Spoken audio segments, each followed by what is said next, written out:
தமிழ்நாடு மட்டும் கிட்டத்தட்ட ஒரு 2 லட்சம் இன்ஜினியர்ஸை ப்ரொடியூஸ் பண்ணது. 17% ஆஃப் இந்தியன் இன்ஜினியர்ஸில் வந்து நேஷ்னல் சைஸில் வந்து 17% நம்ம கொடுப்போம் அப்படின்னு சொல்கிறாங்க.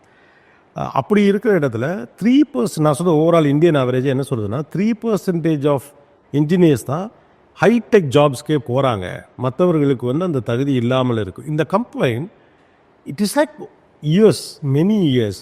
இது ஏன் இந்த எம்ப்ளாயபிலிட்டி ஸ்கில்லை கொடுக்க முடியல? Where is the gap? இப்போ இந்த ஆக்சுவலாக இப்போ உங்களை போன்ற நிறுவனங்களே அந்த கேப்பை தான் ஃபில் பண்ணுறீங்க இல்லையா? ஆமாம். அப்போ இந்த இதில் என்ன ஃப்ளா இருக்குது?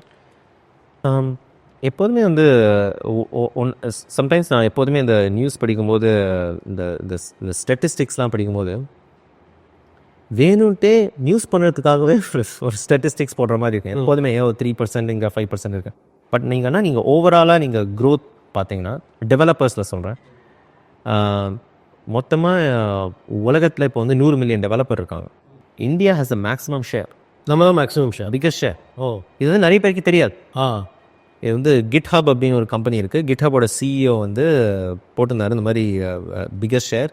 அதை வந்து நரேந்திர மோடி ட்வீட் பண்ணி இங்கே பாரு இந்தியாவில் தான் இருக்குது பிகஸ்ட் ஷேர். நிறைய பேர் தெரியாது. India is like a very very strong talent hub. நாங்கள் ஒர்க் பண்ணுற எல்லா கம்பெனிஸும் சேல்ஸ்ஃபோர்ஸ் எடுங்க, அமேசான் எடுங்க, அடோபி எடுங்க, ஈவன் தோ நாங்கள் வந்து அமெரிக்காவில் ஒர்க் பண்ணாலும் they have giant offices and இது வந்து ரொம்ப ஒரு ஸ்ட்ராட்டஜிக் லொக்கேஷன் இந்தியான்றது. ஸோ ஃபர்ஸ்ட் ஆஃப் ஆல் வந்து டெவலப்பர்ஸ் வந்து ரொம்ப பயங்கர ரைஸ்.